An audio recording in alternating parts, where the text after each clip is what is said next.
السلام علیکم۔ آج کا ہمارا ٹاپک ہے ہشام بن عبد الملک۔ ہشام بن عبد الملک کو بنو امیہ کے ممتاز حکمرانوں میں شمار کیا جاتا ہے۔ یہ 72 ہجری میں پیدا ہوا جب یزید بن عبد الملک کا انتقال ہوا تو ہشام حماس میں تھا۔ اس کی موت کی خبر پا کر دمشق آیا اور وصیت کے مطابق تخت نشین ہوا۔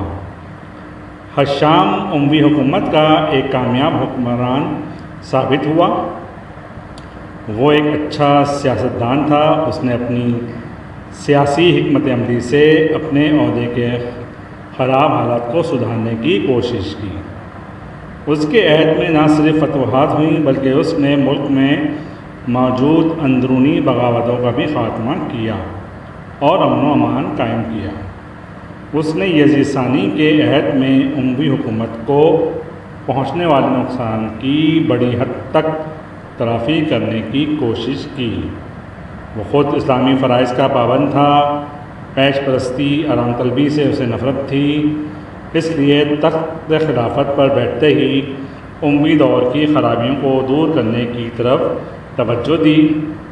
اس نے تخت نشین ہوتے ہی ابن معیرہ کو حکومت عراق سے معزول کر کے خالد القصری کو مامور کیا اور خالد سند گورنری حاصل کر کے اسی دن عراق روانہ ہو گیا۔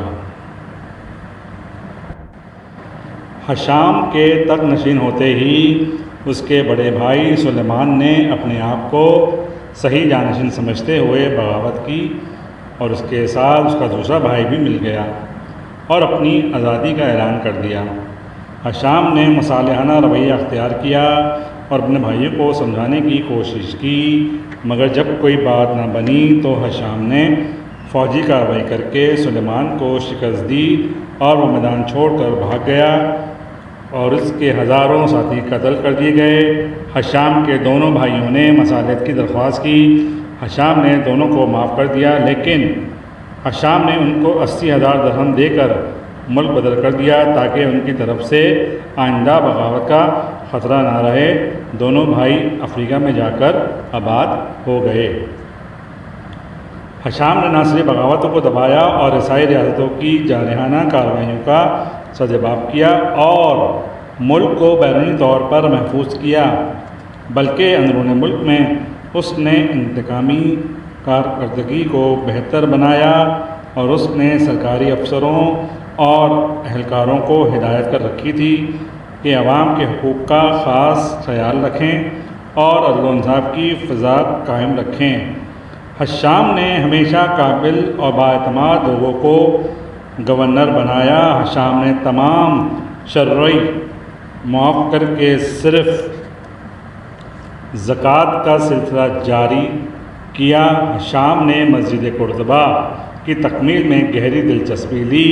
اس کے عہد میں قرطبہ علم و فن کا گہوارہ بن گیا۔ ہشام ایک بیدار مغز حاکم اور سیاستدان تھا۔ یہ خلافت بنو امیہ کا آخری عظیم سیاستدان ثابت ہوا۔ اس نے اپنی سیاسی داخلی حکمت عملی سے نہ صرف عظیم فتوحات کی لیکن اندرونی طور پر بھی بغاوتوں کا خاتمہ کر کے ملک میں امن و امان قائم کیا اور اندرون ملک انتظامی کارکردگی کو بہتر بنایا اور ساتھ ہی سرکاری افسروں اور اہلکاروں کو ہدایت کی کہ عوام کے حقوق کا خاص خیال رکھیں اور عدل و انصاف قائم کریں۔ ہشام اپنے کردار اور اخلاق کی وجہ سے لوگوں میں مقبول پسندیدہ تھا۔ وہ سخی فیاض تھا، ملکی نظم و نسق کے معاملے میں بیدار مغز سیاستدان تھا۔ اس میں امیر معاویہ کا علم تدبر اور عبد الملک جیسی حوصلہ مندی اور سیاست ایک ساتھ جمع ہو گئی تھی۔ مورخین نے ہشام کو بنو امیہ کا تیسرا بڑا مدبر شمار کیا ہے۔ یہ حقیقت ہے اس نے اپنی مدبرانہ صلاحیتوں اور کوششوں سے سلطنت کو ترقی دی اور ایک طویل عرصے تک حکومت قائم کی۔ ہشام کے دور حکومت میں جو حالات سامنے آئے اس سے مشرق و مغرب دونوں میں بڑے بڑے انقلابات و حوادث پیش آئے، لیکن ہشام نے نہ صرف ان انقلابات سے پیدا ہونے والے حالات پر قابو پایا، بلکہ ان کا اثر کسی طور پر بھی نظام حکومت پر نہ پڑنے دیا۔ ہم دیکھتے ہیں کہ حشام کو عہد میں ایک طرف مشرق میں ترک اور دوسری طرف مغرب میں بربروں کی بڑی قوت تھی، لیکن حشام نے ان اطراف کی قوتوں کا زور توڑ دیا۔ رومی جو کسی دور میں تھک کر نہ بیٹھتے تھے، حشام کے عہد میں اسلامی سلطنت کی جانب آنکھ اٹھا کر نہ دیکھ سکے۔ جہاں کہیں مخالف طاقت نے سر اٹھانے کی کوشش کی، حشام نے اسے سختی سے کچل دیا۔ بنو امیہ کے عہد میں ولید بن عبد الملک نے فتوحات سے اسلامی سلطنت کی حدود چاروں اطراف میں پھیلا دی تھی، لیکن حشام کا دور بھی فتوحات سے خالی نظر نہیں آتا۔ سلطنت کے ہر حصے میں فتوحات ہوئیں۔ ایک طرف ترکستان کی مہم ہوئی تو دوسری طرف آرمینیا، آذربائیجان میں جنگ کے ذریعے بہت سے قلعے فتح ہوئے۔ سندھ کی فتوحات کا سلسلہ بھی جاری رہا اور بیشتر علاقے فتح ہوئے۔ افریقہ اور اندلس میں بھی جنگوں کے ذریعے باغیوں کو شکست کا سامنا کرنا پڑا۔ حشام نے اس نظام حکومت میں بھی اصلاح کی جو یزید بن عبد الملک کے عہد میں بہت سی خامیوں کا شکار ہو گیا تھا، اور اس نے دفاتر کی اثر نو تنظیم کی۔ دفاتر کی اس تنظیم میں اسے تمام اموی خلفاء میں خاص اہمیت حاصل ہے۔ تمام سرکاری کاغذات کی ترتیب و تنظیم ہوئی، جس سے اس کا نظام درست ہوا اور اس کا اثر پورے نظام حکومت پر ہوا، اور اس کے علاوہ تمام انتظامی ڈھانچے میں اصلاح کی۔ کسی بھی حکمران کی کامیابی کا دار و مدار بڑی حد تک اس کی فوجی تنظیم پر بھی ہوتا ہے۔ حشام نے اس شعبے میں کافی ترقی کی۔ ضرورت کے مطابق مناسب مقامات پر مستحکم قلعے تعمیر کرائے۔ رومیوں کی آئے دن کے خطرات کو دور کرنے کے لیے تمام سرحدی علاقوں کو مضبوط کر کے جنگی سامان کی ضرورت کو بھی پورا کیا۔ اس فوجی نظام کی بدولت رومی، بربری اور ترک تاتاری سازشوں کے پیش قدمیوں کا خاتمہ ہوا۔ بحری بیڑے کو ترقی دی۔ شمالی افریقہ میں جہاز سازی کے لیے کارخانے قائم ہوئے۔ بحر روم میں کامیاب مہمات جاری رہے۔ بیت المال کی اصلاح حشام کے کارناموں میں ایک اہم کارنامہ ہے۔ حضرت عمر بن عبدالعزیز نے بیت المال کی اصلاح کر کے اسے خلفائے راشدین کے طریقے پر قائم کر دیا تھا، لیکن یزید بن عبد الملک نے اسے پھر سے تمام خرابیاں پیدا کر دی تھیں۔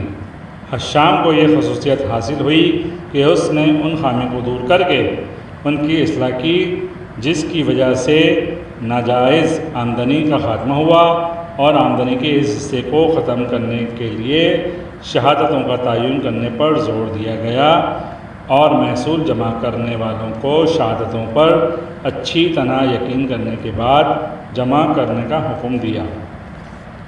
حشام بن عبد الملک کو انصاف سے لگاؤ تھا، اور اس کے دور میں واقعات جا بجا اس کی عدل پروری کے واقعات ملتے ہیں، جن سے اندازہ لگایا جا سکتا ہے کہ اس کے عہد میں عدالتوں کا اہم مقصد صحیح انصاف فراہم کرنا تھا، اور اس کے لیے تمام رعایا، خواہ وہ امیر ہو یا غریب، مسلم ہو یا غیر مسلم، سب برابر تھے۔ قاضیوں کو صحیح انصاف مہیا کرنے پر زور دیا جاتا تھا۔ دیگر انتظامی امور کے علاوہ عوام کی چھوٹی چھوٹی ضروریات کا خیال رکھنا بھی حشام کے کارناموں میں شامل ہے۔ اس نے مسافروں کی سہولت کے لیے سرائیں، تالاب بنوائے، رعایا کی نگہداشت کے لیے انتظامات کیے۔ اس کے دور میں مسافروں کی سہولت کا خاص خیال رکھا جاتا، اور اسی سلسلے میں کئی شہروں کو آباد کرنے کا کارنامہ بھی شامل ہے۔ مذہبی خدمات سے بھی حشام کا دور خالی نظر نہیں آتا۔ اسے مذہب سے خاص لگاؤ تھا، اگرچہ بہت سے اموی حکمران بادشاہت کے عیش میں مذہب سے غافل ہو گئے تھے، لیکن حشام نے اس کی طرف سے غفلت نہ برتی۔ مذہبی طور پر وہ راسخ العقیدہ شخص تھا، بدعت کو پسند نہیں کرتا تھا، نماز کی پابندی خود بھی کرتا تھا اور دوسروں کو بھی تلقین کرتا تھا۔ نماز روزے کی تلقین کرنا بھی اس کی خدمات میں شامل ہے۔ درس تدریس کا سلسلہ بھی اس کے عہد میں جاری تھا۔ مساجد کی آرائش و تعمیر بھی ہوئی۔ امید کرتا ہوں آپ کو آج کا یہ میرا ٹاپک پسند آیا ہوگا. نیکسٹ ٹاپک تک کے لیے مجھے اجازت دیجیے گا. اگر مجھ سے کوئی غلطی یا کوتاہی ہو گئی ہو تو معاف کیجیے گا. السلام علیکم ورحمۃ اللہ